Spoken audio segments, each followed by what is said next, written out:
में पोल्यूशन का लेवल बढ़ रहा है, एयर पोल्यूशन बढ़ रहा है, उसकी वजह से AQI बढ़ रहा है। ना सिर्फ एयर पोल्यूशन, यमुना में भी प्रदूषण पिछले कुछ दिनों से बढ़ता हुआ सबको नजर आ रहा है। जिस तरह से कालिंदी कुंज पे झाग बन रही है, ये साफ प्रमाण है कि प्रदूषण का स्तर यमुना में बढ़ रहा है।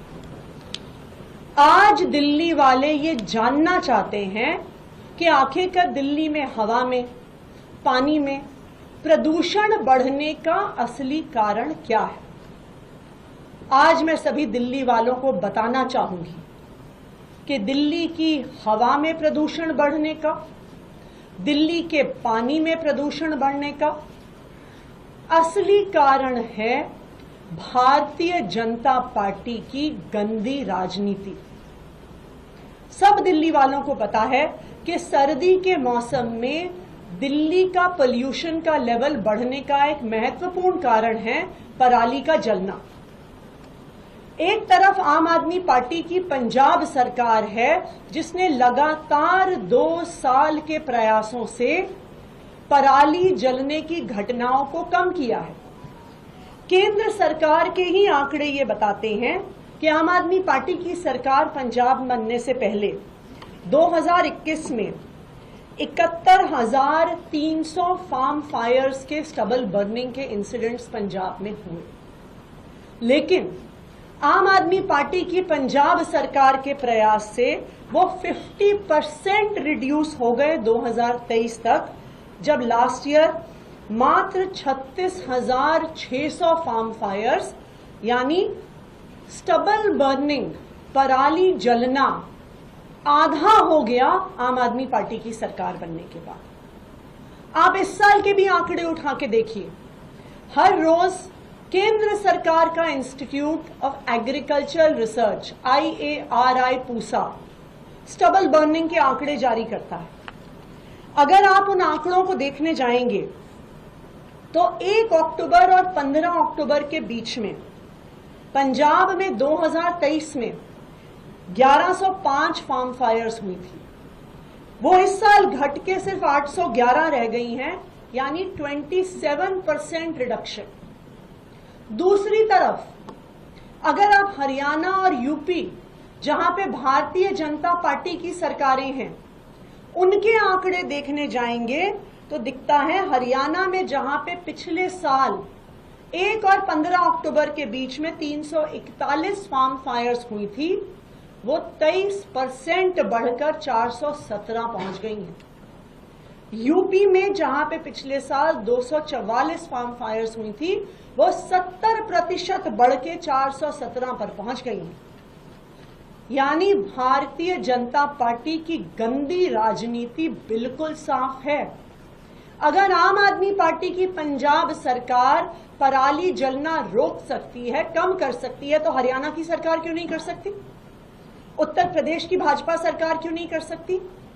क्योंकि वो दिल्ली वालों के साथ गंदी राजनीति कर रहे हैं। ना सिर्फ इतना, आज सुबह मैं आनंद विहार बस अड्डे गई, क्योंकि आनंद विहार बस अड्डे में कहा जाता है कि उस इलाके में सबसे ज्यादा प्रदूषण होता है। अगर आप आनंद विहार बस अड्डे पे दिल्ली की बसें देखिए, सारी CNG बसेस और सारी इलेक्ट्रिक बसेस हैं। दिल्ली में आज एक भी डीजल बस नहीं है। 2000 से ज्यादा इलेक्ट्रिक बसेस की फ्लीट अब दिल्ली में आ गई है।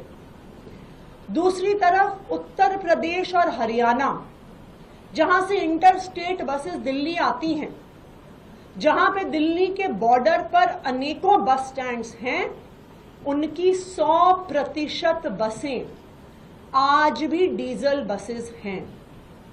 आनंद विहार के इलाके में प्रदूषण बढ़ने का एक महत्वपूर्ण कारण है सड़क पार करके जो कौशाम्बी बस स्टेशन है, जहां पे यूपी की हजारों डीजल बसेस आती हैं। जिस तरह आम आदमी पार्टी की सरकार ने अरविंद केजरीवाल जी के नेतृत्व में दिल्ली में इलेक्ट्रिक बसेस की एक फ्लीट खड़ी कर दी, जहां आज दिल्ली में CNG बसेस की लाइन लगी हुई है, हरियाणा की सरकार क्यों नहीं कर सकती थी? यूपी की सरकार क्यों नहीं कर सकती थी? क्योंकि वो दिल्ली वालों के साथ गंदी राजनीति करना चाहते। तीसरी बात, ईंट के भट्टे। ईंट के भट्टे लगातार प्रदूषण का स्तर बढ़ा रहे हैं।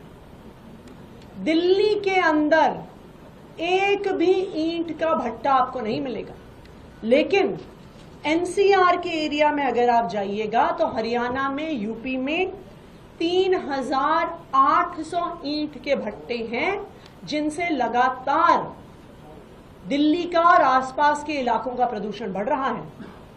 जो ईंट के भट्टों से पोल्यूशन आता है वो ये थोड़ी देखता है कि जी अब दिल्ली का बॉर्डर आ गया, अब यहां पे प्रदूषण रुक जाएगा। लेकिन भारतीय जनता पार्टी की हरियाणा सरकार ने, यूपी सरकार ने कोई कदम नहीं उठाए इन ईंट के भट्टों का प्रदूषण रोकने के लिए। चौथा, thermal power plants. Arvind Kejriwal ji के नेतृत्व में दिल्ली में प्रदूषण कम करने के लिए सारे थर्मल पावर प्लांट्स बंद कर दिए गए, लेकिन यूपी में और हरियाणा में भारतीय जनता पार्टी गंदी राजनीति करने के लिए एनसीआर के इलाके में 9 highly polluting thermal power plants चलाती। क्यों? क्योंकि वो दिल्ली के लोगों को परेशान करना चाहते हैं।